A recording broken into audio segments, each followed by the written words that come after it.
Greetings, Talvar, and welcome to today's very special episode.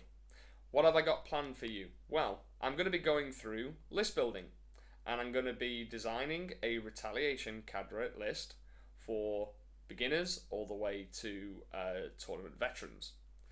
Now, we've just had almost a week to digest the biggest change in 40k that has happened to date. I've been playing the game for far too long, and the change that we've seen from the latest balanced data slate has been immense. So there's going to be a lot of you, like myself, out there that are scrambling with lists and trying to understand some of the core changes and trying to kind of get your groove when it comes to the list that you want to take, how it operates, and how to go into a very volatile, unknown meta. Now, let's have a look at some of the key things that have changed with Tau. So, like I mentioned in my other video, there's been some core changes that I think are going to be massive for Tau. But within this detachment, so the retaliation cadre, you have had a massive reduction in Battlesuits and commanders. And this is really important for this particular detachment because you've got an army-wide rule that gives Battlesuits +1 strength when they're within 12 inches and +1 AP within 6. So the reduction on all Crisis Suit variants have gone down by 20 points. Star Scythe, Sunforge, Fire Knife. Broadsides have gone back to 90 points if you take a single one or in a unit 2, but then a unit 3 goes to 300 points. So they're like 90 points, 180, 300. Star Scythe have gone from 130 to 110. Fire Knife, 150 to 130. And Sunforge, 170 to 150. The commanders, like the Cold Star, has gone down to 95 and the Enforcer has gone down to 80. So really good bang for your buck. Now, let's have a look at the power of this detachment. So the stratagems are what makes this detachment click. And one of the powerful stratagems that we've seen being used by other factions, like Grey Knights, for example, being able to deep strike 3 inches away rather than the traditional 9. So we have access to this in the form of the stratagem for 2CP. This is where I'm going to kick myself and not remember the actual name of it. So give me a second while I frantically grab my phone and check what it's called. So the stratagem is called the Shortened Blade. 2CP, 1 Tau Empire Battlesuit unit from your army that is arriving using the Deep Strike ability. This phase, your unit can be set up anywhere on the battlefield that is more than 3 inches horizontally away from all enemy models, but you cannot declare a charge in the same turn. So that is really important. Remember I said before, the army-wide detachment rule is +1 strength within 12, but +1 AP when you're within 6.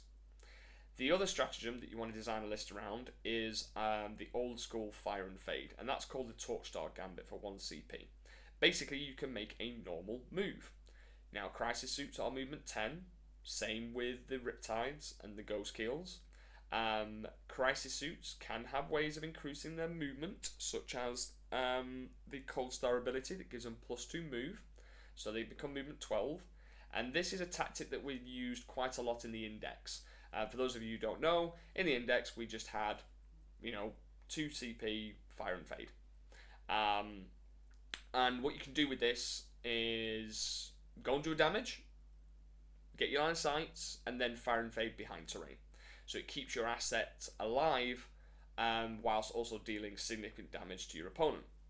So this was moved from the Index into the Retaliation detachment. So build a list around those two stratagems. So that's the 3-inch Deep Strike and then the Fire and Fade ability. We've got Stim Injectors, which is a stratagem of old, 6 up field no pain for Battlesuits.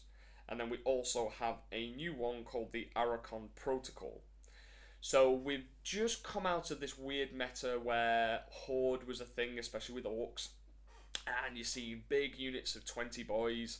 And now, I think in the meta, we're still seeing some Horde variants, like the Accursed Cultist spam lists, Imperial Guard don't really spam 20 models in a unit.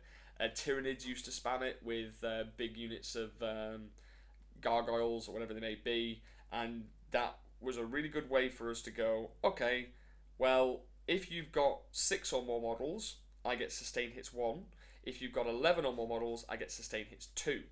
So this is a way of just adding more shots and effectively taking a little bit of that Kion detachment rule of the sustain hits 1/2, but putting it into a suit heavy detachment. So those are the 3 stratagems that I found in my experience with using this retaliation card that I have used the most and built my lists around. So that's why I'm telling you before we go into the list building stage, because I want you to really understand the concept and how to build it around a detachment ability.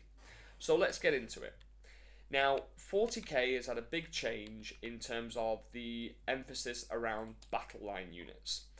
The emphasis in short is that Battleline units are going to get more buffs, such as being able to advance and do actions, or fall back and do actions, or do actions whilst also being able to shoot.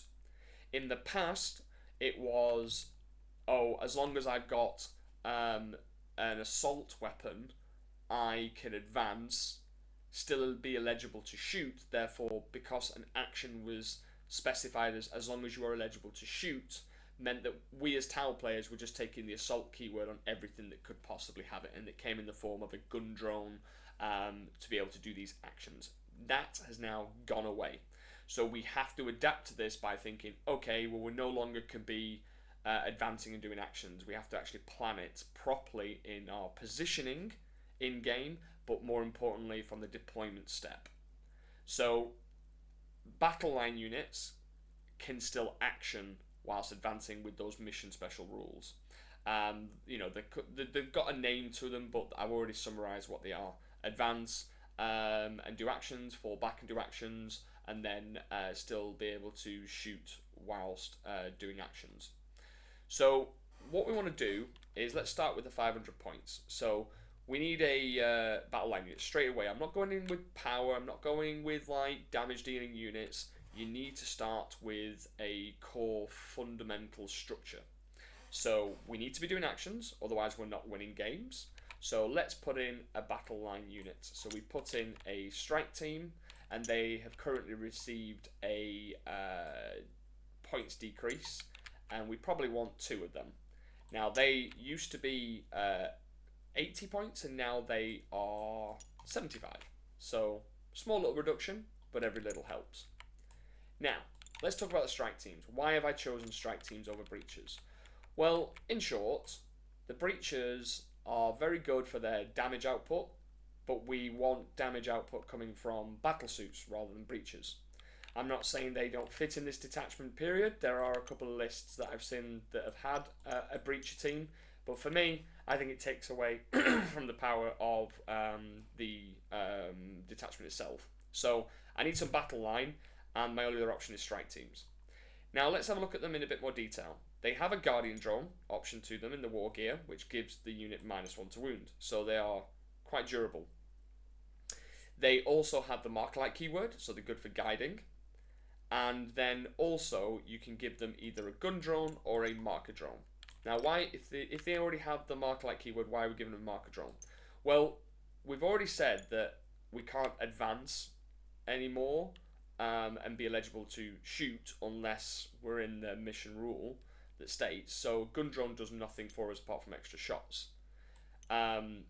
It can still give you access to the assault keyword, so you can advance and still guide, but then the marker drone has the ability to it says that you can guide even while advancing.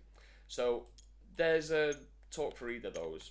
So no wrong choice, gun drone or marker drone, pick your poison.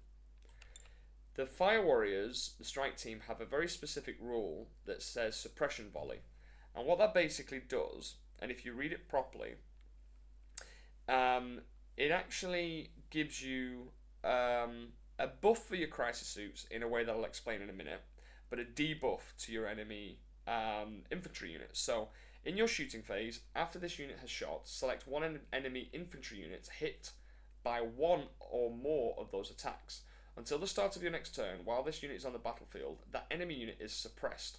While a unit is suppressed, each time a model in that unit makes an attack, subtract 1 from the hit roll.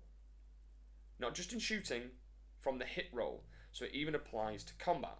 So the unit does have to survive, but if you hit them with multiple units, you can put out tokens and stuff like that, and then basically that unit that's trying to shoot you back is going to be -1 to hit as long as it's infantry.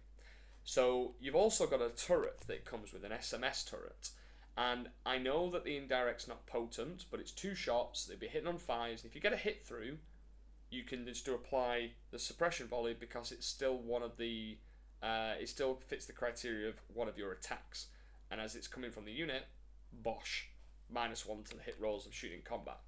You can suppress combat units that are maybe going to come in and charge your suits. You could take, I don't know, a sister's unit of melters, hit them with one of these, and then they're going to be at -1 to hit with their melters. So, really good. I'm taking 2 of those. It's 150 points in total, so not a big investment. So then obviously we need to put a character to lead the force. So I love this guy. It's an enforcer. And the enforcer has 6 wounds as base. He has a 2-up save, whereas the other commanders have a 3+ save, and he can access 2 drones. And the commanders can have duplicate drones. So what I like to do is just give him 2 shield drones, so he goes to 8 wounds. And what are we going to arm him with? Our commander needs guns. So I arm him with 4 missile pods, and there's a reason for this, because I want to put him in a unit of crisis suits.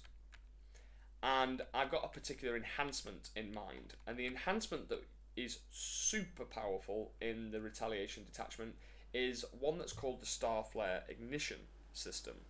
And what that basically allows you to do is pick up the unit, or him and his retinue, and you can basically, in the enemy's fight phase, go up into Deep Strike.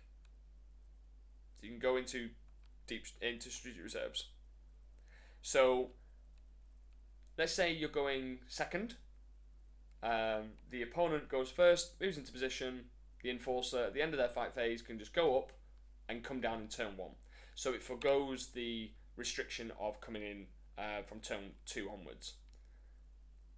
And he also has another ability, which is effectively what we know as commonly known as armor contempt. So when he's leading a unit, you worsen the armor penetration of incoming ranged attacks by 1.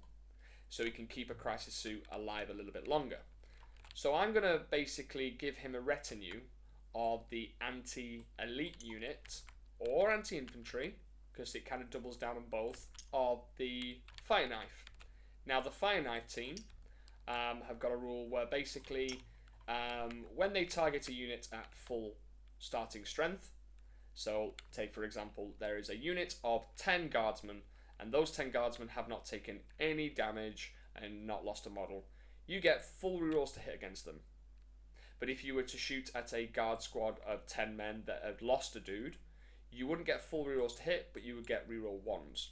So this unit's really good at being able to target units that are at full starting strength to proc the full rerolls to hit. Now, you could arm them with plasma rifles, but plasma rifles are very niche at the moment because they've had a reduction in range from the past. They are now only 18-inch range and it's 1 shot. I would have liked to see them be a bit more like a rapid-fire weapon, or back to their longer range, but unfortunately they just missed the mark for me at the moment. Whereas missile pods, on the other hand, give you the range that you need. It's a 30-inch range missile pod, and you've got basically 2 missile pods per crisis, so there'll be a total of 12 shots, strength 7, AP 1, 2 damage. Think about the detachment rule. If you're within 12, they become strength 8, which is great breaking point because you then wound things at a toughness 4 on 2s, like Marines. And then if you're within 6, your missile pods go from AP 1 to AP 2. If you're targeting units that have got 6 or more models, you could proc the stratagem for sustain hits 1. If they've got 11 or more, you could proc the stratagem for sustain hits 2, the Chasso Arachon protocol. Or it's called the Arachon protocol, but for those of you who know your Tau lore, it's Chasso Arachon from the 8. Now, we've talked about the guns, talked about their ability, but let's talk about how we equip the drones. Now, Bring It Down has had a big change, as you know. You no longer are losing, or giving away 2 points per crisis suit that you lose. It is now on collective wounds. So, if you have less than 15, you give the opponent 2 points. If you have between 15 and 20, you give away 4. And if you have over 21 or over, you give away 6. So, we have access to shield drones, and shield drones give you an extra wound. So what I've done here is nice and simple. I've given a gun drone and a shield drone to 2 of the crisis suits. So 2 crisis suits will have 5 wounds, and they'll have a gun drone. The Shaspray team leader will have a marker drone and a gun drone, and he will have 4 wounds. So that's 14 wounds. You can see what I've done there. I've reduced the amount of points that we give away on Bring It Down secondary. The marker drone is there because it gives the unit the marker-like keyword. So if it is guiding something else, it ignores cover. And with this unit being able to have full rerolls to hit, you might not need to guide them.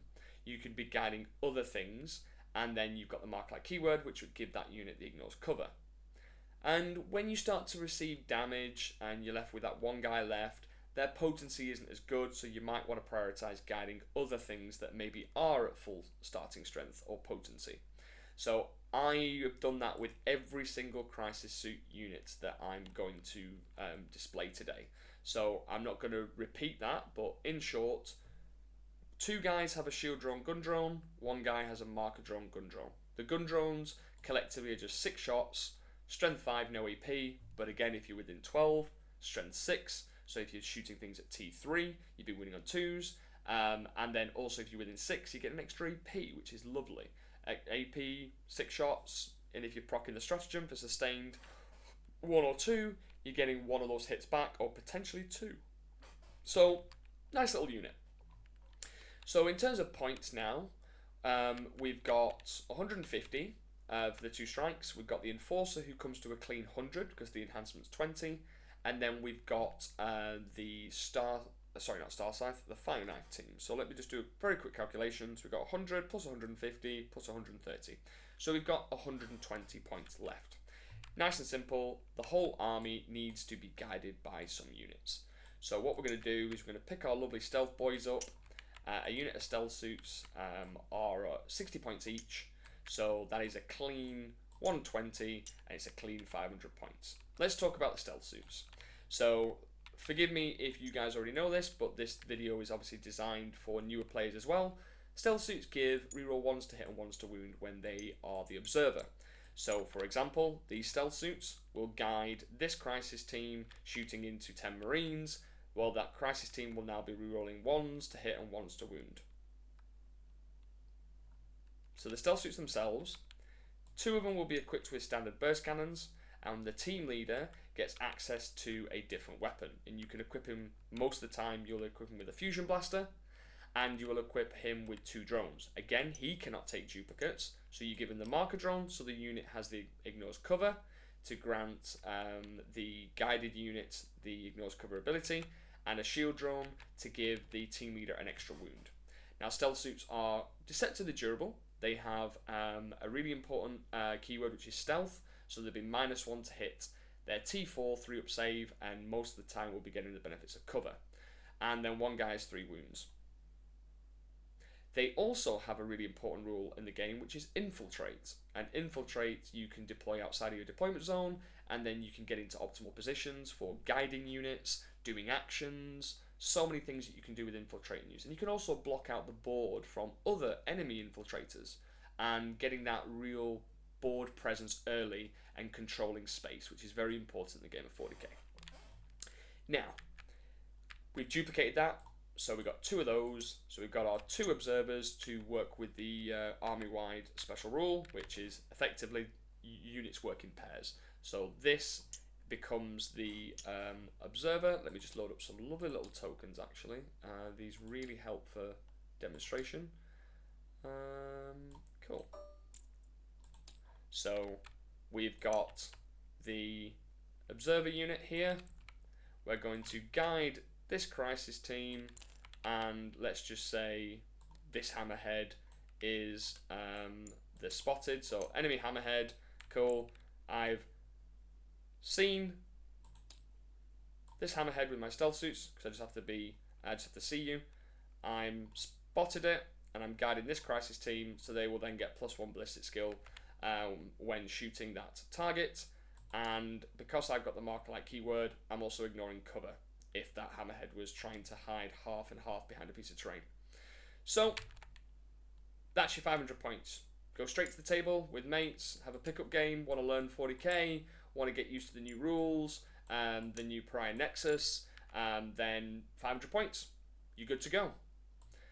Now, what we need to do now is we need to expand that, and we need to go into maybe a bit more points, like 1,000 points, and then we can gradually work up to 1,500. So we've got our foundation, we've got our Battleline units, we've got our anti-elite unit, and we've got our 2 guiders, or observers should I say.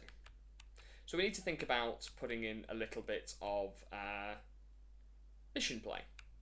And I've got it separated here as mission play and scoring units. And these are often known as either mission play or scoring pieces, or trading pieces. So the Croup Carnivores, they're 75 points, so they're not a big investment.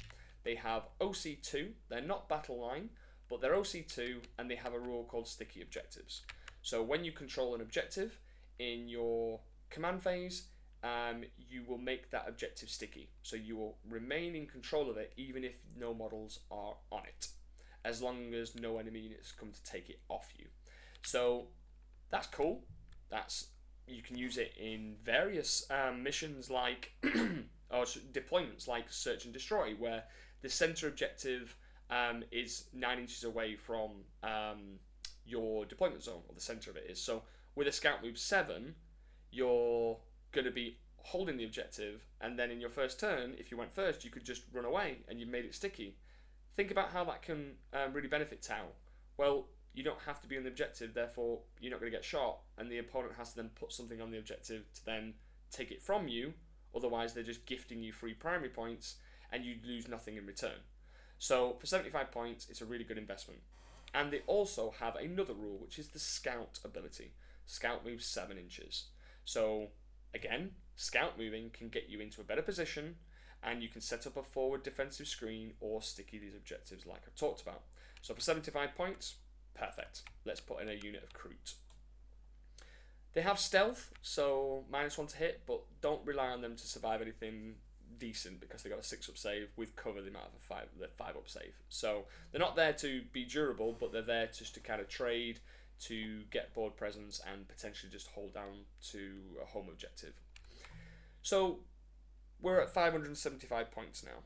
Now we probably want to look at putting in some sort of anti-tank, because there are going to be vehicles out there, and you know, your strength 7's going to be winning on 5s, your strike team to strength 5, they're going to be winning on 6s, potentially 5s if it's T9, so we kind of need a bit of dedicated anti-armor. So the anti-tank options we've got are Sunforge, Hammerheads, single Piranha or multiple Piranhas with the fusion blasters and the Seeker missiles, or Broadsides. So I'm going to go straight in with Broadsides because they are Battlesuits. And Broadsides have got a very good anti-tank gun if you take the rails. So the rails are 2 shots each, strength 12, AP 4, D6 +1, and they've got a couple of keywords like heavy, and they've also got devastating wounds. So when you proc it on a 6, on a critical wound, on a 6+, you just ignore their saves. Not like the invulnerable save, nope. Armor saves, nope. They will just have any access to like feel no pain, because that's not a save. So you've got 4 shots of that profile, and then you arm them with either a couple of extra guns or a mixture of guns and a support system. So as we are designing them to tackle tanks. Tanks have keywords like smoke, so they can use a stratagem to make you -1 to hit, and we really want these guys to be as reliable as possible to down anti-armor. So we give them the Battlesuit, the weapon support system, which makes you ignore modifiers to hit. So even if they pop smoke, doesn't matter, you can see right through that smoke and pop that tank. Speaking of popping tanks, we want to add an extra weapon on there to make that more plausible. So we give them the Seeker Missile. It's a once per game missile at strength 14, AP 3, D6 plus 1 damage. So long range firepower, pop tanks, job's a good one. And then we've got drones that we can give them. I don't want to really give them extra wounds, just give them missile drones. Strength 7, AP 1, 2 damage, 30-inch range.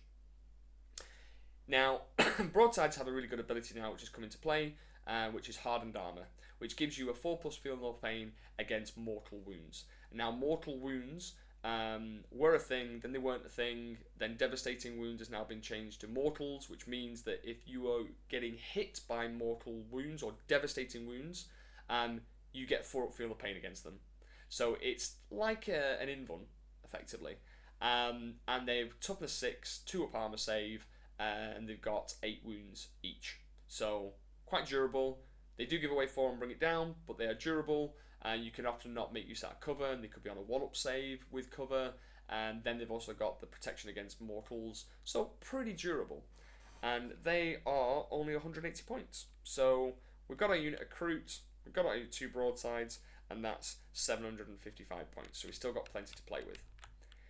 Now, what I'm thinking about here is that we probably want some anti-infantry now. So what we're going to do is we're going to grab the Star Scythe.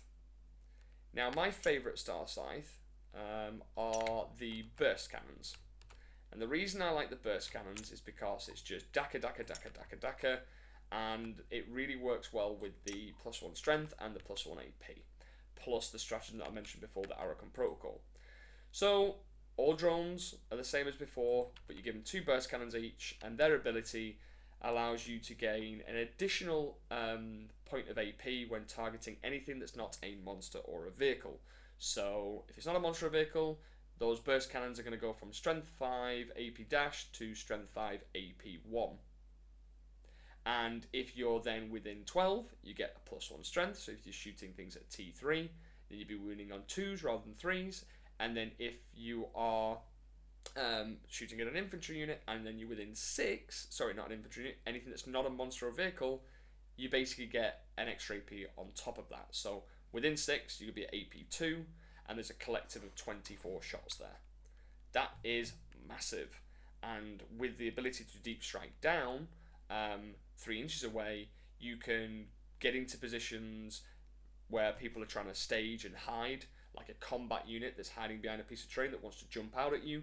Then Star Scythe are very good for hunting infantry units, and I absolutely love them, and they're only 110 points, which for me that is a bargain. So we've now got 135 points left to spend. Now we've got 1 anti-tank, we've got the Star Scythe. Now we need to think about what else are we going to put in. Now, what I would do is we probably want to buff up these crisis suits a little bit more.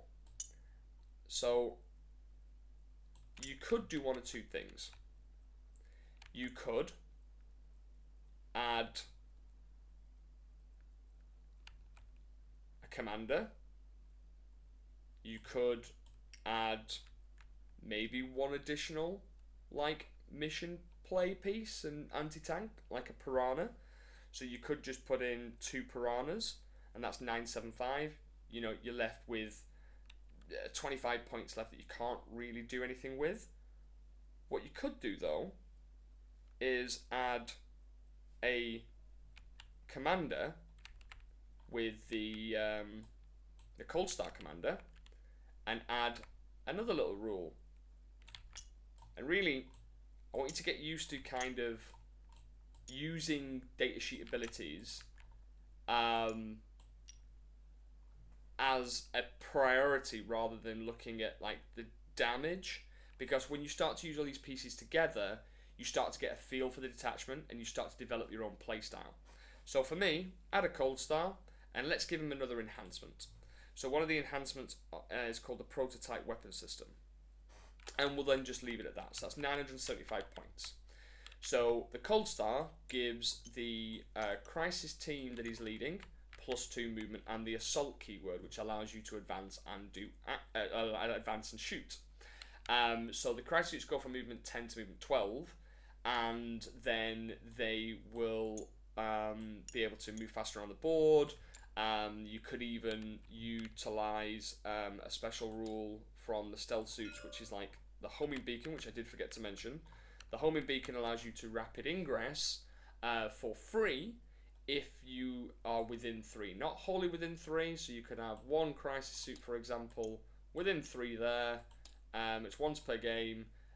He's within 3, and then have the rest of the unit strung out like so, and they can just come in on the battlefield in your opponent's turn, and you don't have to spend the 1 CP that's usually attached to that stratagem. So, the Cold Star, what we want to do is we want to arm him with more guns. And what we can do is we just give him the high output burst cannon, which is 8 shots at strength 5, no AP, but remember, within 6 extra AP, and as he's joining the Star Scythe unit, he also benefits from their rule, so they give him an extra AP when targeting non-monster or vehicle units. He can take a gun that was heavily spammed in the index, which is a cyclic iron blaster, and that is 3 shots at strength 7, AP 1, 1 damage, or when overcharged, he gains the hazardous keyword, and he becomes strength 8, AP 2, 2 damage, which could easily become AP 3 within 6, AP 4 against non-monsters or vehicles. So we give him 1 cyclic, 1 high output burst, and then we just give him 2 missile pods. And the reason I want to go with the missile pods is because of the breakpoints that I mentioned before. Strength 7 to strength 8, AP 1 to AP 2 to potentially AP 3. So it's massive. So cyclic goes to AP 2, within 6 AP 3, against non-vehicle or monster AP 4. The missile pod, AP 1, goes to AP 2, potentially goes to AP 3, at damage 2. And then the prototype weapon system gives him lethal or sustained. And because he's got a lot of shots, 8 shots from the burst, 4 shots from the missiles, 3 shots from the cyclic iron blaster, you're going to proc some of those 6s. Lethal hits either auto wounding from the hit roll, or sustained on 6s give you additional hits. So that's a nice 1,000 points. So we're starting to see it build now. We've got our Battleline units, we've got our damage dealers, we've got a dedicated anti-elite, we've got a dedicated anti-infantry, we've got a dedicated anti-tank, we've got the mission play with the Crute, we've got our observers with the stealth suits, but also the strike teams can double up as observers as well. And then in a pinch, our crisis suits could also be guiding other things. And that's 975 points. Nice little game of 1,000 points to set you up for success in PARIAH Nexus. So, 1,500 points is the next way to go. And what we want to kind of add to is that structure. So we've got 1 dedicated anti-tank. We will probably need another form of anti-tank. So what we can do here is we're at 975 points, so we've got 525 points left. Now for me, we kind of want to maybe look at something else on top of anti-tank. We want to kind of probably put in another mission play and scoring piece. So let's put in the cheeky ghost kill. Really powerful rule, lone operative, which means that you cannot target the ghost kill unless you're within 12 inches. That is a very powerful rule. It allows you to go and do these things called actions without really having much fear of being shot back. You can be out in the open, but unless they're within 12, they can't shoot you. So doing actions, sitting on primary points, forcing the opponent into your kill zones is a very, very, very powerful thing to master when using Tau. And if you can force the enemy into positions that are favourable for you, that will help you start to get in the ascendancy in the way the game flows and score points and being able to bring your guns to bear. So the Ghost Keel is fantastic for this, and he's only 160 points. Now the profile himself is T8, 2 up save, 12 wounds.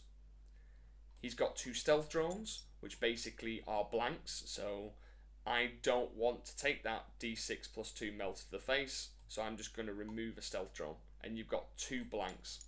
So you've got 2 fail safes of just not taking any damage, and you can even blank devastating wounds. So very, very powerful piece, very defensive, and we give him the Fusion Blaster and Cyclic Ion Blaster. Usually the damage is a little bit meh. It's AP maximum profile strength 8, AP 2-3 damage, but within the retaliation detachment, when you're within 12 you get +1 strength, so the fusion goes from strength 9 to strength 10. The cyclic goes from strength 8 to strength 9, so it can go and pop light transports like rhinos. He also has stealth, so on top of all those defensive buffs, he's -1 to hit. Nice. So we've got another mission play piece in there. Now, what we probably want to do is we want to add another observer unit, because we need as many of them as possible, and the stealth suit's buff of being able to give the guided units +1 to hit and +1 to wound, sorry, reroll 1s to hit, reroll 1s to wound, is absolute cash money. So we'll put in another stealth suit unit there, and that's 60 points. So we're at 1,165. Now we probably need to have a look at putting in another variable piece, something that's different that the enemy has to kind of like deal with. And we've got the classic Riptide Battlesuit. Now, the Riptide has notoriously been known as a bully unit. It's toughness 9, 2 up armor save, 4 up invuln, 14 wounds, so quite the tank. The gun is anti-elite. It's strength 8, AP 3, 4 damage when you overcharge it and gains a hazardous. But with its gun, you can also use an ability once per game called the Nova Reactor, and it basically gives you devastating wounds once per game. 6 shots, it can go off, and you can just flat out ignore saves, and I think that can be really good.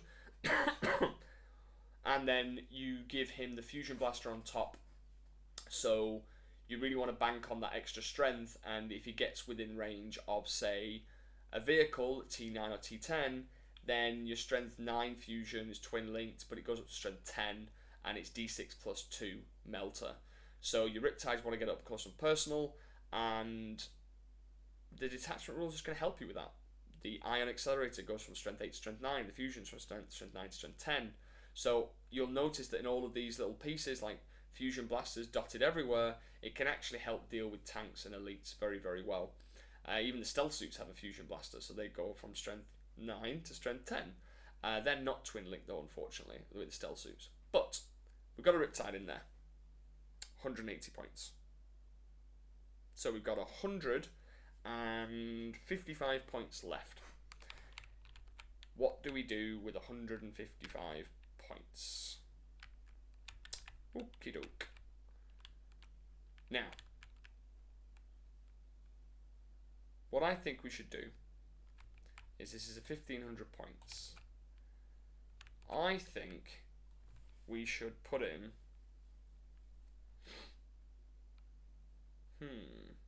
choices. So we've got a Ghost Keel, got our stealth. Oh, actually no, I just need to do a very quick calculation. I think I've miscalculated something. Give me 1 second. Right, I forgot to add the Ghost Keel. 160 plus 180 plus 60. We've got 125 points left. So what we're going to do here, 125 points, nice and simple. We are going to put in 2 piranhas. So the 2 piranhas are 110 points. So we have then got 1,485 points, and the Piranhas are really fast little vehicles that actually have some options when it comes to anti-tank. So we have a Fusion Blaster. The Fusion Blaster is actually a little bit stronger because it's got Melter 4. Now, when you get within 6 inches, you then get Melter 4 because it's a 12-inch range, and it's D6 plus Melter 4. You get 2 Seeker Missiles, with Strength 14, AP 3, D6 plus 1 damage, and these Piranhas have Scout Move of 9, so really fast from the get-go, and Movement 14. So they can help your army do actions, get into positions, and go and hunt down some light vehicles. They also have a rule, which is called Drone Harassment. And Drone Harassment, you pick a unit that's within 12, doesn't have to be visible to you, and you make them take a battle shock test. So that can be really good if an army has a defensive stratagem they want to use, such as the Marines have Armor Contempt. You move a Piranha up there and go, take a battle shock test please. They roll, and if they pass it, nothing happens. If they fail it, they are battle shocked, which can mean 2 things. 1, they can't use any stratagems, and 2, they have OC 0. So you could put a single Piranha that's only OC 2 on an objective, and if they're battle shocked, they're OC 0, and you can take that objective from them. That can help you with things like Storm Hostile Objective, which is a secondary. Go and take an objective that the opponent controls. If they're OC 0, well, then you're just taking it from them without committing any real resource to that objective apart from a single Piranha. And they are 55 points, so they're super cheap. So that's that 1,500. Now, what I'd like to do differently here is that I understand that everybody looks at these lists that are online and looks at 2,000 points, copying, pasting these competitive players' lists, and what tends to happen is that you copy and paste it, you'll go maybe rush and buy models, you'll play it, and something doesn't quite click. You don't understand how that player has had the success that they've had with it because you don't understand the fundamentals. I go through a lot of these fundamentals, the training, the coaching within my Discord, and I'd love for you to check it out, and the description below will have all the links that you need, all different tiers. Community, the free version is Chasui. Pathfinders is your entry level tier. You get access to various things like demonstration days that I'll use TTS to demonstrate a particular topic. Could be how to screen, could be a game against a particular faction, could be about lists, could be reviewing some lists every now and again. Your Shaspray tier is more designed for that kind of intermediate, somewhere between the competitive and beginner. It gives you access to list building sessions every 2 weeks where I'll go through the community lists. You can come live on a call with me. It's all live and it's all interactive. That's what I really like about the way I've set up the Puretide program, is that I want to engage with my customers, my community, and ask them, what problems are you having? Show me a list, let me help you redesign it. So you can gain access to that with the Shaspray. I also do Quiz the Commanders, where you can come to the stage and ask me any questions around competitive play, some of the problems that you're having, and look for solutions. And there's a big emphasis on deployment and looking at the analysis of your scoring within your games, and it's just really good fun. And then the Chassels is your high tier, your competitive players that are chasing those ITC points, that want to know how to beat the meta. We do faction focus videos, we review stat check data, Goonhammer articles, the whole shebang, and we talk about WTC, UKTC, frontline gaming, GW events, so on and so forth. So that's my little spiel, but I want you guys, back to the list, I want you guys to think about what else could we put in this 2,000 points. So we've got 500, 1,000, 1,500. I want to know from you guys, what would you put in there? What do you think's missing? We've gone through Battleline, we've gone through anti-infantry, anti-elite, mission play, scoring pieces, observer units, characters. We've gone through the detachment. What would you do? Would you put in a hammerhead? Would you put in Sunforge? What I will do is I'll give you part of the solution. And one thing I would say here is that I am running the Retaliation detachment this weekend. And I'm going to be demonstrating the power of it. I was going to do this before the balanced data slate anyway, it just happened that we got a buff. But I know that the Retaliation detachment has not been historically doing well on the performance levels. It was roughly running between 40 and 45%, and people collect Tau because of the Battlesuits. They are great models, the fluff, the story, everything about them is cool, right? It's Gundam. But they are not just a pick up and play army. Tau needs to be used as a surgical knife. It needs to have planning, precision, knowledge. You know, you need to analyze, you need to know the strengths of your army, you need to know the strengths of your opponent's army, you need to understand your weaknesses, you need to understand the opponent's weaknesses, you need to prioritize your target allocation, you need to prioritize when to trade, when to bait and switch, when to press the go button, aka Montcar, when to be patient, be the patient hunter, the Kion style of warfare. You need to understand both of these elements of the Tau way of war to really run the Retaliation detachment to its, I suppose, maximum potential. Because this detachment, unlike the Montcar and Kion, consistently runs throughout turns 1 to 5. So it's not like Montcar, which is turns 1, 2 and 3, or Kion, turns 3, 4 and 5. You need to, I suppose, at any given point, be able to be aggressive, but then know when to pull back and be defensive. So it's not, oh, I'll pick up this army and I'll do really well with. You will get frustrated, but you will have fun, but it's all about owning those skills that I talked about. Precision, target allocation, aggression, when to be defensive. So I really want to see you solve the rest of this puzzle. I will be using elements of this list in my tournament that's coming up this weekend, and I'll be continuing to practice with the Retaliation detachment for the next month. So if you want to know my filthy lists, then you've got to come over to the Patreon side of things. But I am going to give you a little bit of a insert of what I would do to add something extra that would definitely go in 2,000 points. It's the main man himself, the Tau Daddy, Farsight. His rules really benefit this detachment because he has a rule, 2 rules in fact. Number 1, he's got the Way of the Short Blade. So the Way of the Short Blade gives your unit +1 to wound when they're within 9. So while this model is leading a unit, each time a model in this unit makes an attack that targets an enemy unit within 9 inches, add 1 to the wound roll. And that's both shooting and combat. Yes, he's got a giant sword, but we take him for this ability. So you join in with a unit that might struggle against high toughness, take the Sunforge for example. Their special rule is that they reroll wounds and damage against monsters or vehicles. But they are still strength 9. Their fusions are a one shot, AP 4, D6, Melter 2. So 12 in range, so when they're within 6, they get extra 2 to the damage and they can reroll the damage.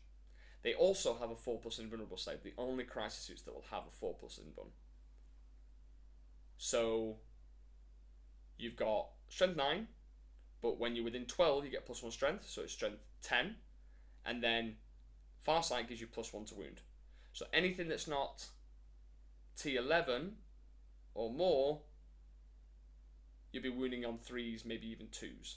So for example, if you're shooting something like a monolith that's toughness 13, you'll be usually wounding on 5s, but with Farsight you're +1 to wound.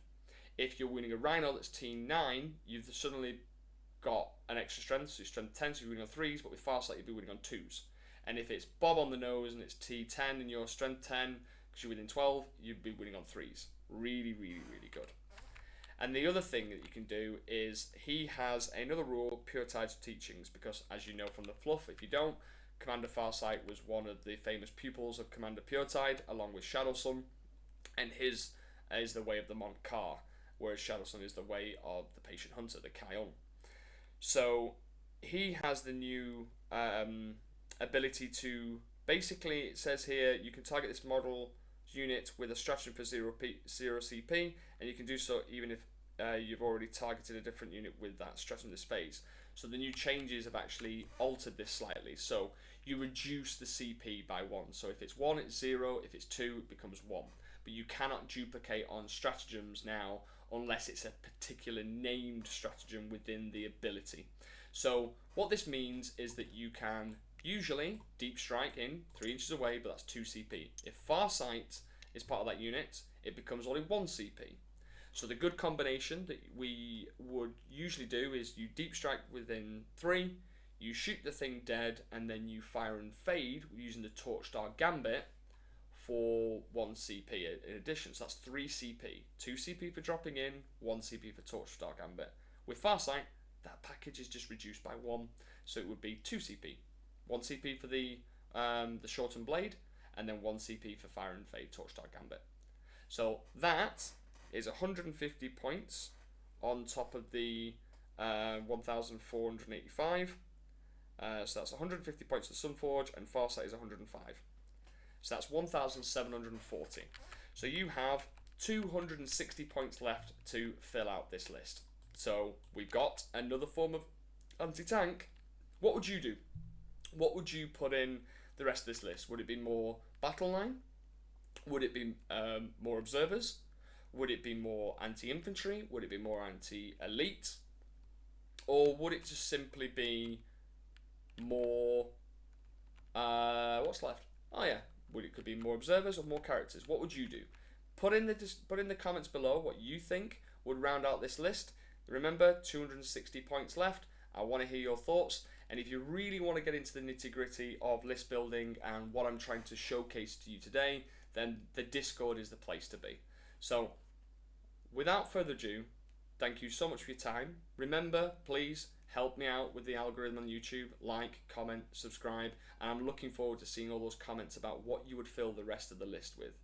Now, beginning players, newer players, I hope this has been really useful for you, because this shows you how to fundamentally build a list from the ground up, thinking about mission play, secondaries, trading, all those things, rather than just looking at, I want to do all the damage. You're looking at, how am I scoring points?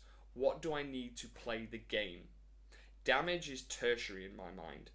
Primary, secondary, and then you got the observing, guiding mechanic, and then it's damage.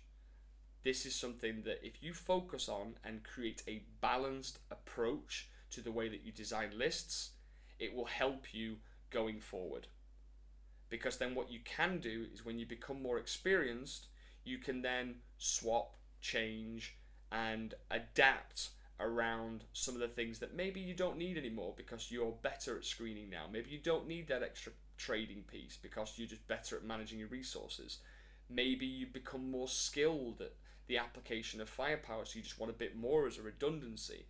So that comes with practice, and it also comes with a patience. So as a newer player listening to this video, I hope that has been extremely useful, and if you need more support and guidance, there's going to be more videos coming. I'm going to be doing one on every detachment.